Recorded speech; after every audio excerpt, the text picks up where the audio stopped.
po ba? Yes, yes, yes, yes. Ano, sir, mag-pray ba tayo?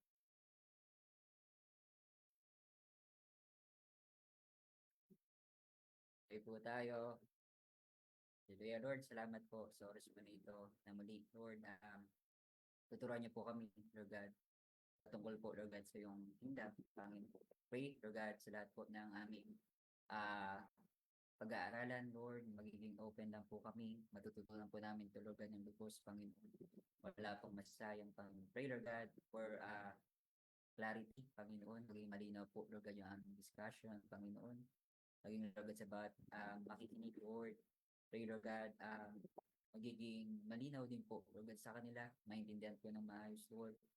Maging, Lord God, sa internet, Lord. Pray, Panginoon, Lord God, na magiging sobrang ayos, Panginoon, Lord God, ng aming internet, Lord. Wala pong paputol-putol, Lord God. Pray, Lord God, na ikaw po, Lord God, yung kikilos, Lord God, through, Lord God, internet, Lord. Panginoon, salamat. Sa iyo po namin ito, Lord God, tinataas sa pangalan ni Jesus. Amen. So, next, pag-aaralan po natin ay chapter 10, service, the heart of kingdom culture. Yun. Yan. Sabi dito, parang makakapanibago pala magturo sa Zumba. Yan. From the beginning, sabi diyan, God's original purpose and plan was to rule the earth from heaven through His family of humankind. He created man for this very reason. Ano po? So, tinutukoy po ng Lord Jan is yung original purpose which is tayo na kung saan tawag doon para proxy no maging way na tayo is para maging yan para ma-rule na po yung earth. Then man's original purpose was to dominate the earth through kingdom influence. Yan parang ano lang ito introduction. Yan, kingdom influence. God's strategy for accomplishing this was to establish a colony of heaven on earth. Ano po? Yan, his intention was to influence the earth from heaven so that the earth would begin to take on the culture of heaven. In this manner, the influence of the invisible heavenly kingdom would permeate, fill, and cover the visible physical earthly realm. Ano po? Yun daw po yung pinaka-intensyon ng Lord, ano po, na ma-impluwensyahan nga daw po uh, ng heaven, ano po, ito pong ating kinatatayuan. Yan, through us, ano po, yan, in this manner daw po. Parang makakapanibago ng turo sa parang wala akong kausap. Yan. Sige, next po. Parang lumilipad ako. Yan. Yan. But next po. Yan. A kingdom, as we have already seen, is the governing influence of a king over his territory. Yan. Impacting it with his will, his intent, and his purpose. Yan. Manifesting that impact through the development of a culture that is manifested in its citizens. And the sinasabi po dyan ng Lord na ito daw po palang kingdom, ano, ito daw po pala is manifest through us, ano po, which is tayo po yung citizens. Oh, yan, naniniwala ka ba na citizen ka? Yan. So, ito daw po yung nagmamanifest through us, ano po, at yan, ito daw po yung pinaka, yun, na-influensyahan daw po natin, ano po, yung pagmamanifest ng kingdom dito daw po sa mundo, dito daw po sa earth. Yan, in other words, every kingdom manifests itself in the lifestyle and culture of its people. Ano po, bawat harian daw po, yan, na ipapakilala daw po nito yung bawat kingdom no, na kinabibilangan nila. Yan, this means that every citizens of a kingdom is supposed to take on the nature of the king. Ano po, na yung bawat citizen daw po is nakukuha daw po nila kung ano daw po yung nature na meron ng hari na meron na namumuno sa kanila. Kaya nakukuha daw po nila yung katangian or yung galit, yung nature na meron yung hari. Ano po? At doon daw po sa kaharian na kinabibilangan nila is nagagawa din nila kung ano yung madalas na ginagawa ng hari. Ano po? Yan, na kung saan namamanifest nila yung nature or ah yung yung natural doon sa hari. So next po, bilisan lang po natin, pang 2 days lang po ano. Yan. God's intent for us as kingdom citizens is that we take on the culture of heaven so that in whatever we do or say, it will be evident that we belong to the kingdom of heaven. Ano po? Yung pinaka-intention po ng Panginoon po ng Panginoon sa atin, ano po, is yan, yakapin daw po natin yung pinaka-culture ng heaven. Ano po? Yan, we do or say it will be evident. Ano, whatever we do or say it will be evident. Ano, sa kahit anong sabihin po natin, sa kahit anong gawin natin, makikita at makikita daw po na tayo is kabilang doon sa kingdom of heaven. Kasi ganun nga po yung citizens. Ano po? Nakukuha nila kung ano yung nature ng kanilang hari.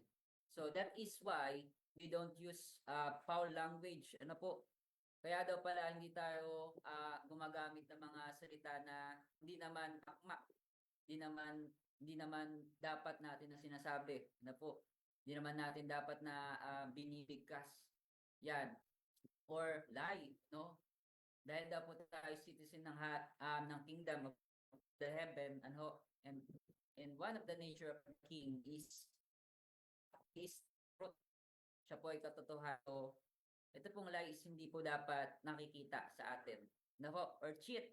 Yan, pagduduga, ano, or practice deceit, no, or panloloko, or give way to jealousy or hatred. So, ito pong mga bagay po na ito, no, hindi po natin ito ginagawa kasi nga hindi ito nature ng hari. Yan, those things are not part of heaven's culture and therefore are foreign to us. No, ito daw po ay parang um, hindi tayo pamilyar, kaya nga po foreign, ano po, ano ba yung foreign tayo? Parang hindi tayo aware, ano ba? Hindi tayo parang pamilyar nga. Hindi tayo pamilyar dun sa kultura na yun. Dapat hindi tayo, hindi natin, yun, parang ano nga pa yun, baguhan tayo dun sa kultura na dapat, kulturang iyan. Dapat ganun daw po yung ating ah, kaisipan, ano po patungkol po dyan, dapat daw po pala ganun tayo. Yan. So dapat daw po pala mas ano tayo sa heaven culture. Yan, mas kilala natin ano po heaven's culture kaysa dun sa foreign culture. Foreign culture daw po itong language, ano, lie, cheat, or practice deceit, or give way to jealousy or hatred. Yan, as kingdom citizens, we are from God's country. And both our language and our lifestyle should reflect that.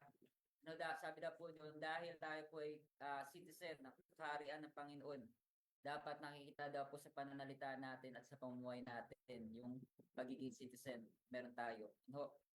Sinabi doon sa una na nakukuha ng citizen yung nature ng hari. Dapat bawat isa po sa nature ng hari. So, yan. Next, sabi dito, even the oldest nation on earth have been organized states for less than 2,000 years. So, napakatagal. That may be a long time from man's perspective. No? Sa balita po ng tao, napakahabang panahon yun, napakahabang araw, taon. But it is barely a drop in the bucket compared to eternity. No? Sabi na po din, parang ano lang ito, parang pag ito sa eternity na sinasabi ng Lord sa atin. Parang wala lang ito sa eternity na pinapangako po ng Lord sa atin sa karya ng Panginoon. Sabi doon, an eternal kingdom needs to be taken seriously. No, ito daw po palang bagay na ito is dapat daw po pala sineseryoso natin, hindi daw po natin pinagwawalang bahala, pinaglalaruan yung kingdom. Yan. The kingdom of heaven will still be around after every kingdom of man has fallen to dust. Ano? Ito daw po yung sinasabi ng Lord sa atin na kahit na bumagsak man lahat ng kaharian dito sa mundo, ang kaharian ng Panginoon mananatili. Ano, kumbaga, yung ganito daw po na 2,000 years pa lang daw po na organize yung isang states. Ano po? Kumbaga, ito daw po 2,000 years na ito, kumbaga parang katiting lang doon sa eternity na sinasabi ng Lord sa atin. Maging doon sa eternal kingdom na sinasabi sa atin. No, ito daw po palang bagay nito dapat po nating seryosohin. Kasi, biruin mo yun, yung government na meron tayo, yung kingdom, bawat kingdom na meron tayo, kung ano man isipin natin na kingdom na nandyan. Ano, kumbaga, katiting lang yan sa Panginoon. Yan. So, dapat daw po pala sineseryoso po natin ito. Bumagsak man lahat ng kaharian na nandito sa mundo, yung kaharian ng Panginoon, mananatili pa din. Na po. Yan. Pa-next po.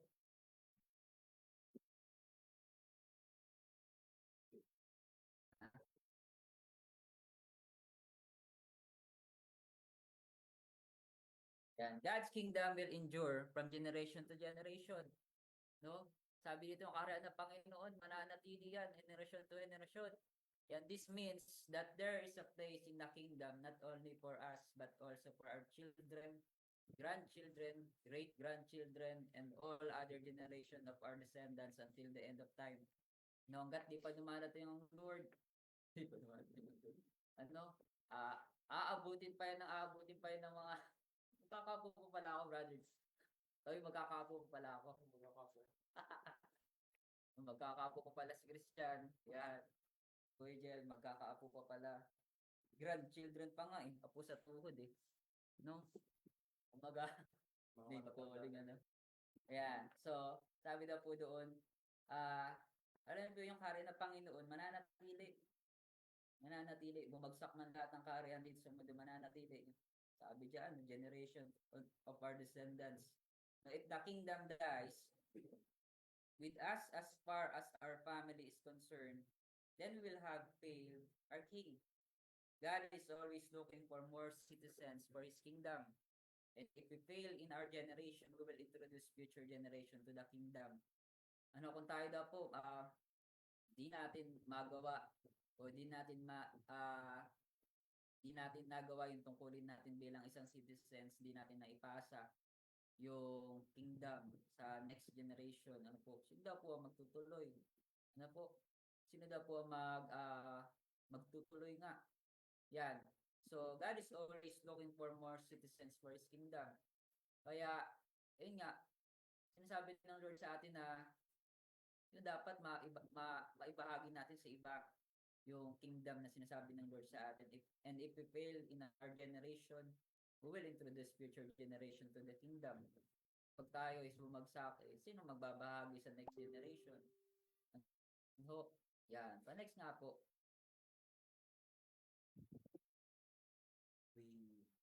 Yan. The kingdom of heaven is our inheritance. Again, from the word of Daniel, the saint of the Most High will receive the kingdom and will possess it forever. Yes, forever and ever. Ano po? Ano po itong saints na ito? Saint is another word for kingdom citizens. Ano po? So malinaw na sinasabi ng Lord sa atin, malinaw na sinasabi ng Daniel 7 verse 18. Ano? Na the saint of the Most High will receive the kingdom and will possess it forever.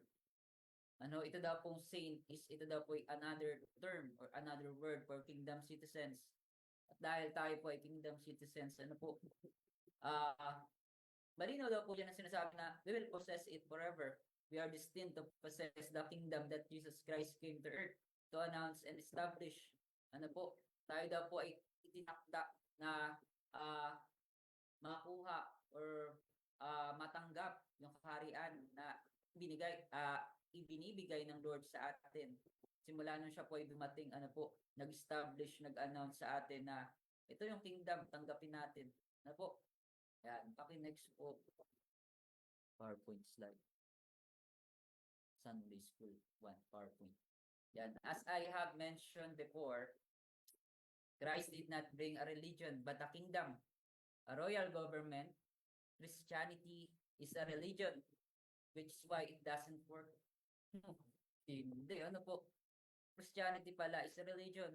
Ano, madalas kasi ang tao tumitingin na lang doon sa eh, Christian ako eh. Christian ako eh. Ano po? Baga nagiging isang,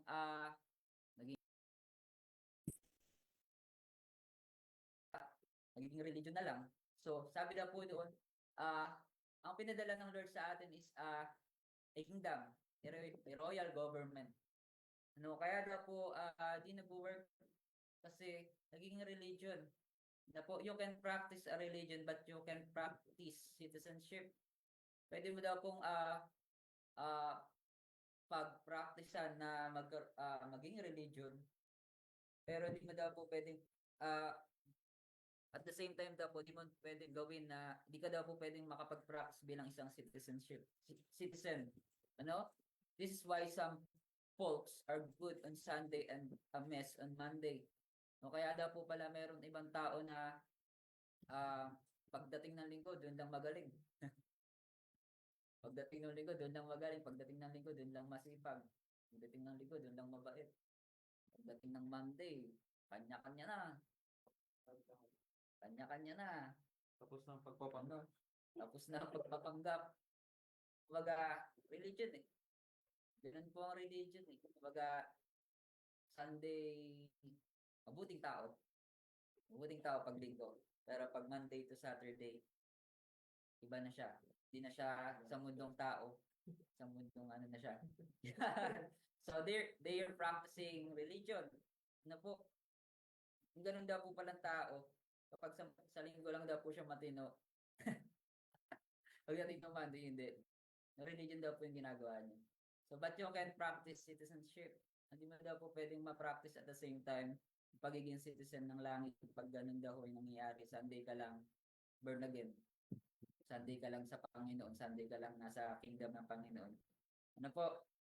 Yan, being a kingdom citizen is a 24-hour a day reality. No? Hindi lang pala ito panlinggo. Araw-araw pala ito. Araw-araw pala itong pinapractice yung citizenship. Which is just what God wants. He doesn't want members but citizens. Ayaw ng Lord ng ng member lang. Ano po? Yan, He wants people on earth who are citizens of a country from another place. That is why, as kingdom citizens, we are in the world, but not of the world. Ano? Ang ganda po na sinasabi dyan, na we are in the world, but not of the world. Sinasabi dyan, nasa mundo tayo, pero hindi tayo para sa mundo. No? Hindi tayo para sa mundo. Para tayo sa kingdom ng Panginoon. Yan, in bringing the kingdom of heaven to earth, Christ was restoring what man lost in the Garden of Eden. So, ganun po pala ginagawa ng Lord. Ano po? Binabalik ng Lord sa atin yung kung ano yung nawala natin on that time, yung panahon ni Eva at Adan. Yet somewhere along the way, we miss the point and substitute a religion for the kingdom. Ano po? Minsan namimintis daw po pala tayo. Namamali tayo ng akala at nagiging religion nga daw po yung imbis na kingdom, magiging religion. Ano po? Jesus said, "Blessed are the poor in spirit, for theirs is the kingdom of heaven." Ano, pinagpala daw po yung mga, yan, sa next slide po natin. Yan. Pa-next po. So, yan. Poor in spirit. Ano po itong poor in spirit? Means, sabi daw po nung kanina, blessed are those poor in spirit. Means spiritually bankrupt. Bankrupt. Pag sinabi bang bankrupt, may pera yan. Pera ba yun, Toy? Walang pera yun eh. Mayaman ba yun? Hindi, mahirap yun, syempre. Ano, spiritually destitute and in great spiritual need. Ano, sila daw po yung mga tao na mayroong pangangailangan spiritually. Intindi ng Lord, sabi daw, blessed daw yung mga taong ito. Yan, Jesus said that the kingdom of heaven is reserved for those who recognize their spiritual poverty. Ano, kapag ang tao daw po pala naintindihan nila na kailangan nila ang Lord, kailangan nila, meron silang need, alam nila yung kakulangan nila spiritually. Ano, sinasabi ng Lord diyan na that the kingdom of heaven is reserved for those who recognize their spiritual poverty. Hindi siya. Ano po? Na kung saan, kapag ikaw daw po pala naunawaan mo na kailangan ko ng tulong ng Panginoon. Ano? Wait, kasama ka sa karya ng Panginoon. Sama ka sa kingdom ng Panginoon. If you are spiritually empty, no religion, including institutionalized, man-centered Christianity, ano ito? Can your emptiness, you will never be satisfied until you receive the kingdom. Ano? Yeah. Yeah, this is why Jesus was so insistent that we seek first the kingdom and righteousness of God and trust Him to provide all the things that we need for daily life. Ano? Kasi nga, yung religion, di tayo masasatisfy. Ano? Di ka masasatisfy. The enemy likes nothing more than to distract us into pursuing things because it keeps our attention away from the kingdom and our kingdom destiny. No, ginagawa ng kaaway sa atin, gusto tayo i-distract na po sa imbis na kingdom ng Lord ang hanapin natin. Ano? Ang nangyayari, nagiging religion. Imbis na ang Lord, ang sarili, no, ang sarili ang natutuunan ng atensyon o ang ibang bagay ang natutuunan ng atensyon, binabaling ng kaaway sa iba. Kaya, ayun, ginagawa ng kaaway.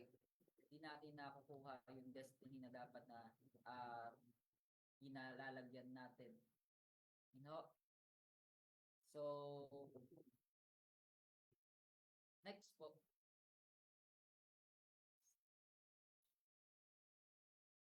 Yun po.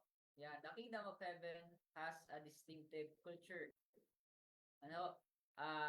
Meron daw po itong kilalang kilala na kultura. Ano, kumbaga, dito daw po ito nakikilala. No? Sabi po sa Matthew 13 verse 33, sabi diyan, Jesus always talked about the kingdom. It was his only message. One time he said, the kingdom of heaven is like yeast that a woman took and mixed into a large amount of flour until it worked all through the dough. Ano po? Meron daw pong babae na meron daw pong pampaalsa, kinalo daw po dun sa harina ata, ayun, harina.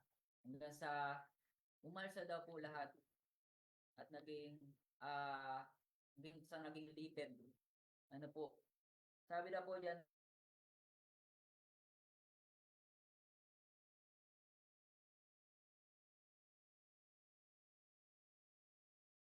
parable is a statement about kingdom influence.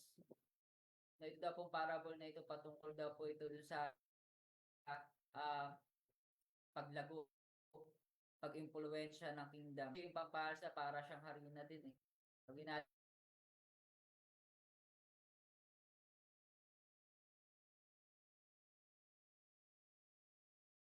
sa harina, parang ang hirap. Hindi mo na kung doon na. Ano, binasa mo na, tatanggal ng mga pita bread dyan. Di pala, wala palang pampaalsa yung pita bread. No? Yung tinapay na lang. Yan. So, pa na to remove it. Yan. Sabi ito, it's there for good. Nandun na yun. Hindi mo na matatanggal yun. And although it works slowly at first, eventually the yeast permeates the entire batch of dough. Though daw sabi doon na kahit na mabagal, ano po yung pasok ng kingdom sa atin, ano, unti-unti ginagawa nitong binabago nito, ginagawa tayo nitong aware dun sa kingdom. Ano, sa kingdom na ibinibigay ng Lord sa atin. Tayo naman din po noon eh. 'Di ba? Dati di naman tayo aware sa kingdom ng Panginoon. Pero unti-unti nalalaman natin kung ano ba yung kingdom ng Panginoon, kingdom of heaven, 'di ba? Lahat naman tayo ganoon noon. until na malaman natin at nakikita nga natin at unti-unti na nakukuha natin yung nature ng hari. Ano po? Yan. Pa-next po. So,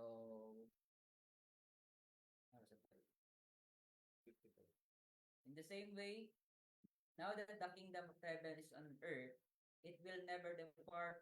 Ano?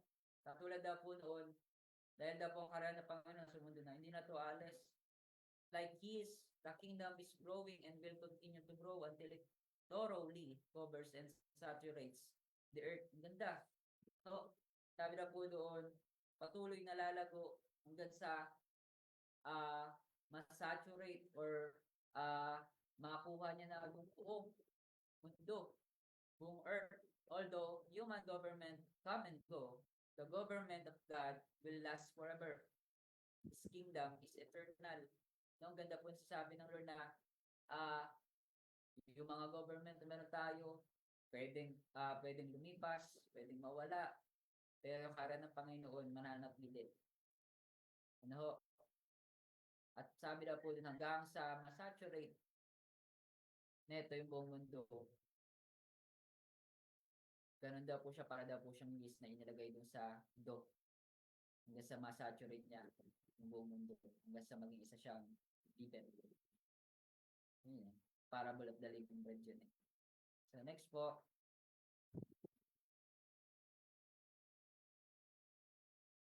Yan.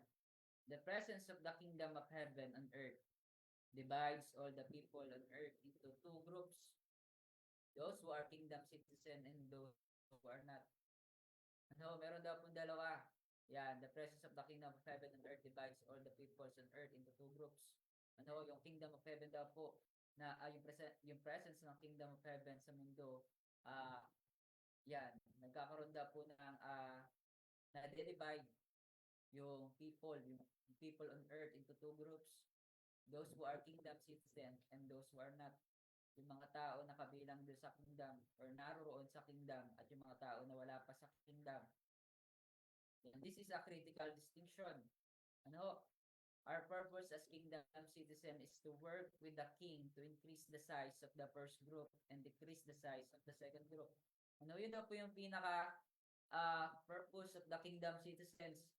Ano, dapat mapaunti mo yung sa kabilang grupo, yung mga tao na wala pa sa kingdom of heaven. No, tapos mapalago mo yung mga tao na nandoon sa kingdom of heaven. Or maparami no. Yan. So, alam niya po 'yun, makapag-gather ka pa ng iba pa at madala mo dun sa kingdom of heaven. Ano? Ganun pala yung purpose na po. Kung saan, purpose pala natin, dapat mapaunti natin yung mga tao na wala pa sa kingdom of heaven, yung mga tao na still lost. Ano po? Yeah, we have a calling and responsibility to influence earthly culture. Isa raw po sa pagkatawag ng Lord sa atin is dapat ma-influensyahan mo yung earthly culture. Yan, with the culture of heaven. Ano po? Na kung saan yung earthly culture is napapalitan na or unti-unti napapalitan ng culture of heaven. Ano po, yung mga bagay na nagagawa natin na makamundo, unti-unti napapalitan ng mga bagay na makalangit. Ano po, for this very reason, the kingdom has given us kingdom authority. The keys, the kingdom, so that we can fulfill our calling as minister of reconciliation. Ano po? Yan, next po.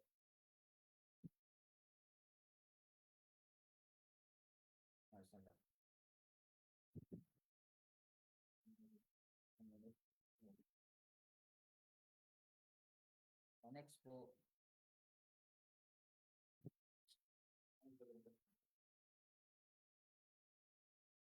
Yun, every country has culture. Culture is the manifestation of the nature of the government. Na po, yung ating bansa may kultura na hindi iba dun sa kultura ng ibang bansa. Na po, iba sa US, iba sa India, iba sa China, ibang iba sa mga nasa Middle East, kultura ng Pilipinas. Ano po? Yan, at bawat culture, no, ito daw po yung manifestation of the nature of the government in the lifestyle, customs, and morals of the people. Ano po, in other words, every country has unique quality of character.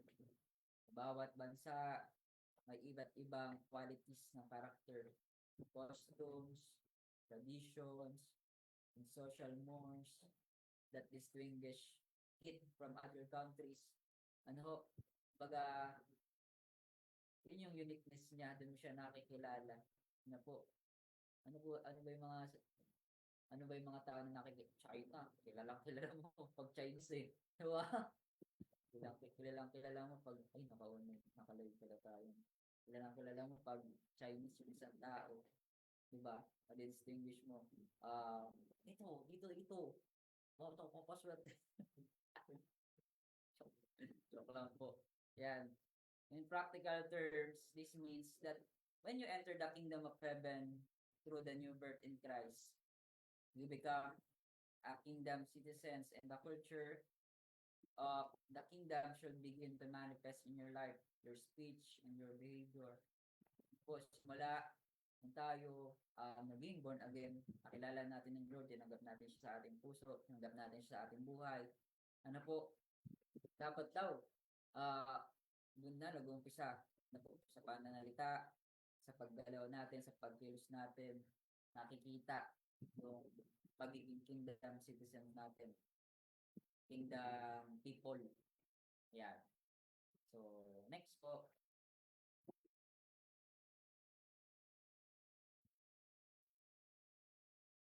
Yan. When you return to work, your boss and your coworkers should notice. Yan, such a difference in your manner and behavior that it will prompt them to ask you what has changed about you. Ano po?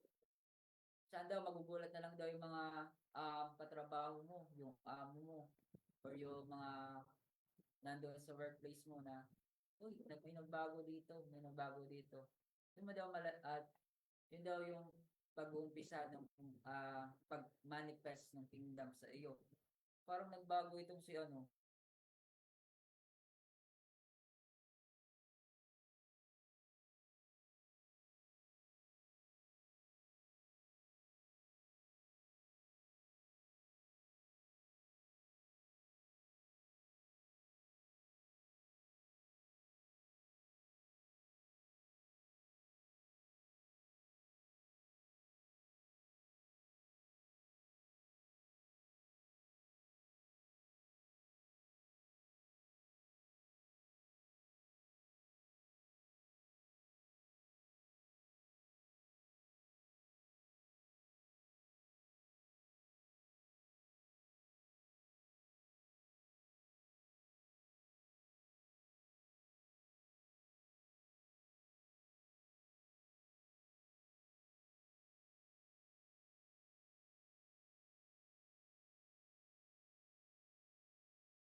I-adapt, Panginoon, yung lahat po, Panginoon, na itinuro niyo po sa amin today.